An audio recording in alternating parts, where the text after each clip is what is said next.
है इसके अंदर से भी कपड़ा गुजार लें ताकि ये भी साफ़ हो जाए। तो अभी आप देख रहे हैं मेरे हाथ पे ये लगा हुआ है, ये लेड की डस्ट होती है जो कि कोन्स के अंदर इकट्ठी होती रहती है।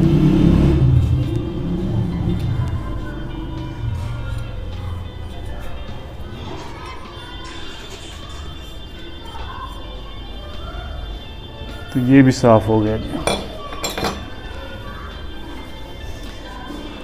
अभी इनको हम दोबारा फिक्स कर देते हैं। तो ये जिधर सुराख होते हैं ये बैक साइड होती है, इधर से पैलेट निकल के जाता है। तो इधर से हम इसकी कोन्स को डालते हैं। कोन्स को ऐसे डालना है, ये जो है इसका छोटा हिस्सा ये पीछे की तरफ आएगा। 1 2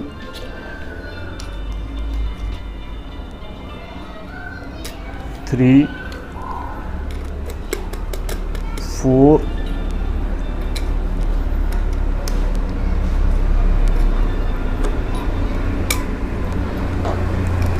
5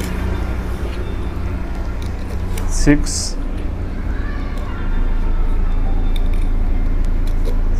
7 और ये 8। और इसके साथ ये एक ओरिंग होता है छोटा सा। तो ये जो है इसको कोन्स को अपनी जगह रखता है कि जब हम फ्रंट इसका कवर बंद करेंगे इधर से तो कोन्स जो हैं वो हिलेंगी नहीं, अपनी जगह पे टाइट रहेंगी।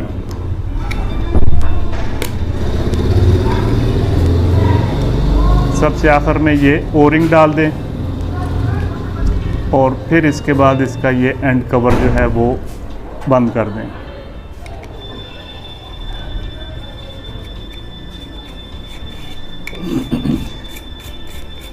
तो ये हमारा श्राउड जो है वो साफ़ हो गया। इसी तरह से बैरल भी हमने साफ़ कर ली है। अब इसको हम दोबारा उसके ऊपर फिक्स कर देंगे।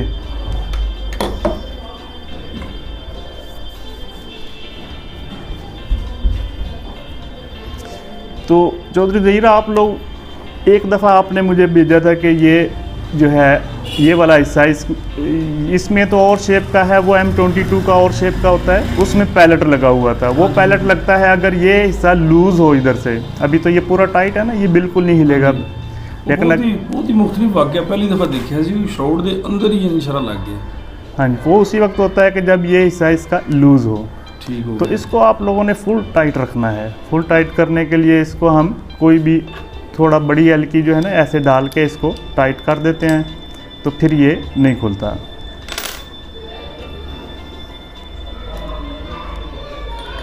सर ये इतने भी एक चीज़ उसी दसी सी कि इतने भी अगर ला दो तो उन्होंने आवाज़ में कमी आ। तो ये वाला जो इसका पिछला लगा हुआ है ये बैरल से थोड़ा सा बड़े साइज़ का होता है। जब हम पैलेट चलाते हैं तो हवा इधर से बाहर से निकल के ऐसे भी जाती है जो कि गन चलाने वाले को ज़्यादा महसूस होती है। अगर हम इसके अंदर भी एक ओरिंग रख दें मुनासिब साइज़ का तो हवा उसके नीचे से निकल के नहीं जाती, जिससे थोड़ी सी पोजीशन इसका जो काम है वो बेहतर हो जाता है, आवाज़ कम करने वाला।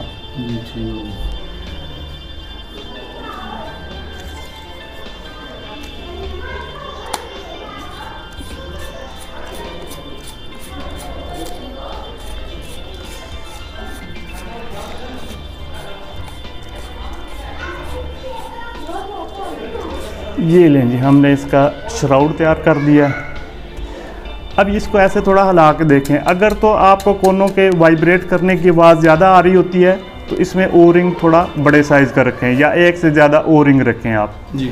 अगर ये वाइब्रेट कर रही होती हैं कोन्स तो कोन्स जो है वो बिल्कुल सीधी नहीं रहती, कोई थोड़ा सा ऐसे टेढ़ी हो जाती है। उससे एक तो एक्यूरेसी डिस्टर्ब हो जाती है, दूसरे नंबर पर कई दफ़ा पैलेट चलते हुए वो भी कोन के साथ टच कर जाता है, जिससे कोन आपकी बिल्कुल ही तबाह हो जाती है। तो पता है इस गन में भी एक दफ़ा कोन जड़ी है वो डैमेज हो गई थी। हाँ जी, वो भी इसी वजह से होता है कि कई दफ़ा ये लूज़ हो तो पैलेट जो है कोन के साथ टच करेगा, वो कोन फिर तब्दील करनी पड़ती हैं। ये हमारी बैरल पार्ट इसका तैयार हो गया। अभी इसका बाकी जो पार्ट है वो हम तैयार करेंगे, फिर इसको असेंबल करेंगे। तो आप लोग मुकम्मल वीडियो देखें, इंशाल्लाह आप लोग घर में ही इसकी P15 की सफाई कर सकते हैं। इसके बाद इस सीजन में उस जी ज़रूरी होता है कि गन खोलना कि नहीं? अगर आप लोग बहुत अच्छा फ़िल्टर इस्तेमाल करते हैं पंप के साथ या स्कूबा से भरते हैं गन को, जी तो खोलने की ज़रूरत नहीं।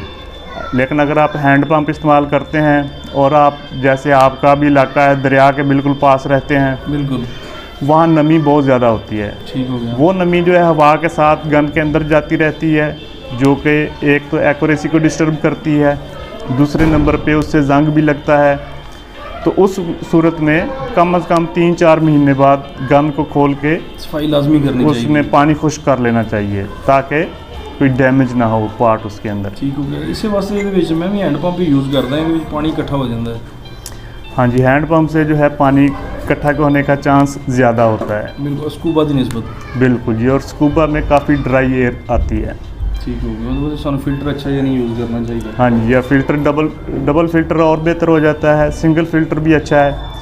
फ़िल्टर में फिर वो 2 चीज़ें आ जाती हैं, एक तो ये हमारा जो कॉटन वाला फ़िल्टर होता है ये इस्तेमाल करें हम, बिल्कुल, ये भी पानी जज्ब करता है। ठीक हो गया। लेकिन एक दूसरा होता है सिलिका जेल, वो जो है वो तो पानी मुकम्मल तौर पे खुश्क कर देता है, लेकिन वो काफ़ी महंगा पड़ता है। ठीक हो गया। सिलिका जेल वाले जो आते हैं पंप वो महंगे भी थोड़े होते हैं, तो हम इसी पंप से गुजारा करते हैं। तो 3-4 महीने बाद एक दफ़ा खोल के गन में से पानी खुश्क कर लेना चाहिए। ठीक हो गया।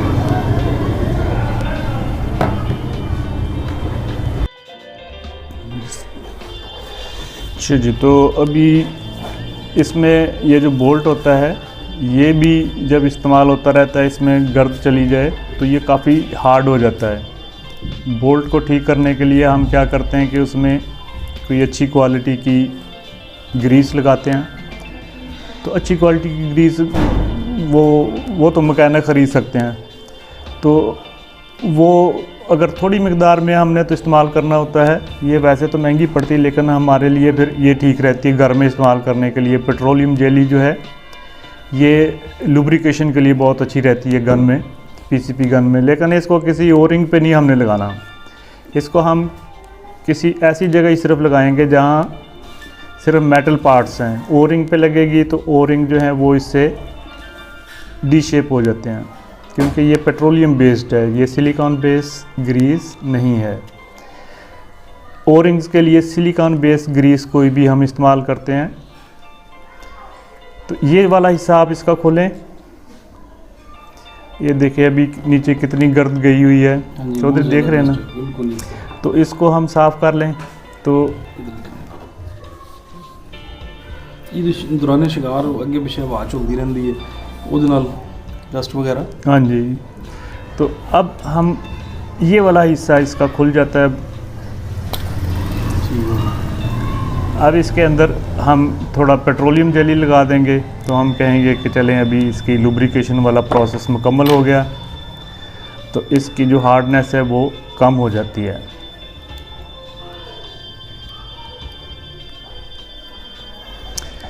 इसके अंदर हम स्प्रिंग लगा देते हैं ताकि हमें पता चले कि हार्डनेस कितनी है और क्या पोजीशन अभी बनी हुई है। तो इसके लिए स्प्रिंग भी इसके अंदर हम लगा लेते हैं। तो स्प्रिंग जो है इसको भी अभी थोड़ा सा लुब्रिकेशन की ज़रूरत पड़ी हुई है, मट्टी ज़्यादा नज़र आ रही है।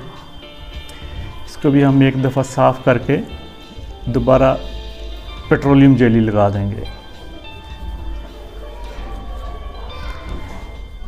इवन के चौधरी मैंने एक गन देखी थी जी, उसमें ये सिर्फ जो मट्टी वगैरह जम जाती है ना, हाँ जी, इसी वजह से हैमर के टकराने की कुव्वत इतनी कम हो गई थी कि वो बाल को सही खोल ही नहीं रहा था।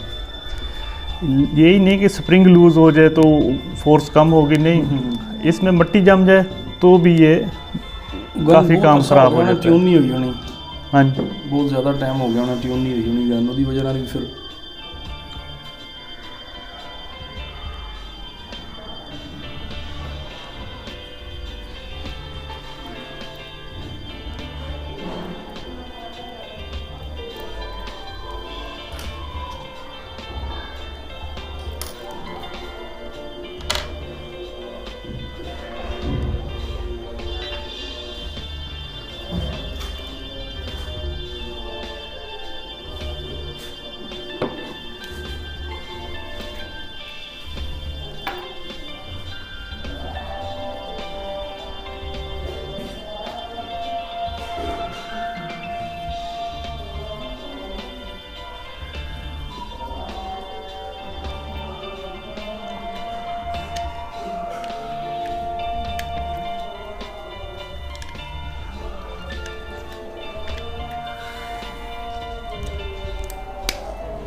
अभी हम इसके अंदर थोड़ा लगा देंगे पेट्रोलियम जेली, तो हमारा इसके साथ काम मुकम्मल हो जाएगा।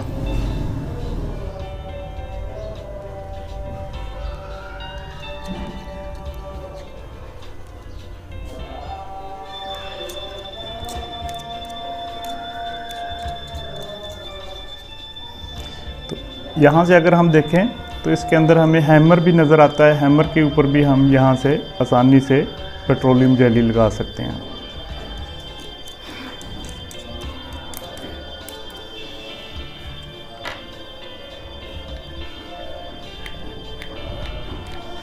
तो अभी इसकी फ्रिक्शन तो कम हो गई है। अब हम इसमें इसको दोबारा असेंबल कर देंगे।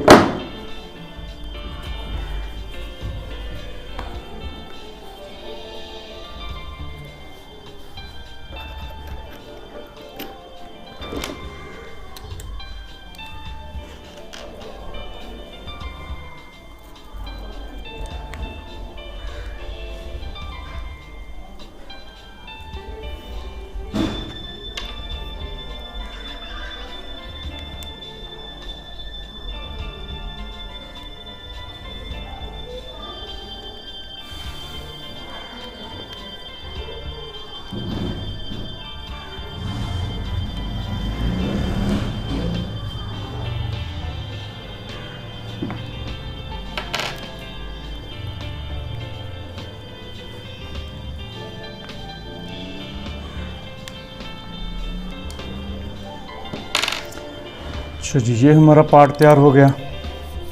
अब ये हमारा काम रह गया है इसका, ये हैमर जो है उसको भी निकाल के आपको दिखा देते हैं कि अगर उस एरिया से आपने वेपर्स वगैरह खुश्क करने हैं, पानी नमी आ गई है, तो उसको कैसे खोलना है। तो उसके लिए ये हिस्सा इसका खुलेगा, इसको हम खोलेंगे।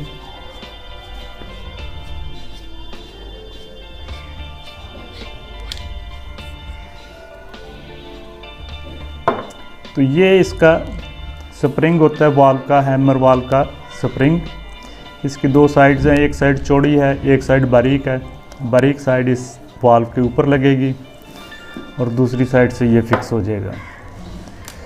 तो अगर हम हैमर वाल्व को निकालें तो ये इसका हैमर वाल्व होता है P15 का। अगर आपकी बैरल में से हवा निकलती रहती है मुसलसल, तो ये जो है इसका हैमर वाल्व, ये अक्सर चेंज होने वाला होता है।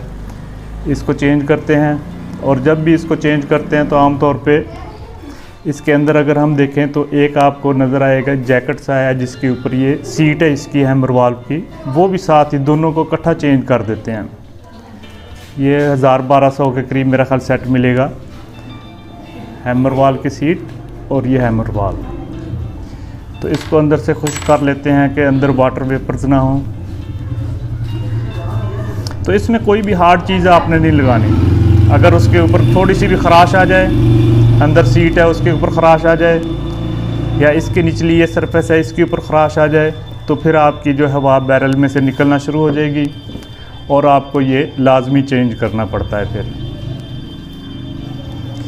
इसको बड़ी एहतियात से साफ़ कर दें। इस पे यहाँ कोई भी सख्त चीज़ आप लोगों ने नहीं लगानी।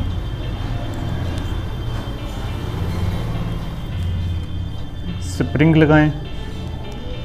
अब ये हमने बंद करना है, तो इसके लिए इसके ऊपर हम लगा देंगे सिलिकॉन ग्रीस। जहाँ रबर पार्ट्स इन्वॉल्व हों वहाँ हमने कभी भी ये पेट्रोलियम जेली नहीं लगानी, वहाँ हमने हमेशा सिलिकॉन ग्रीस, सिलिकॉन ऑयल इस्तेमाल करना है।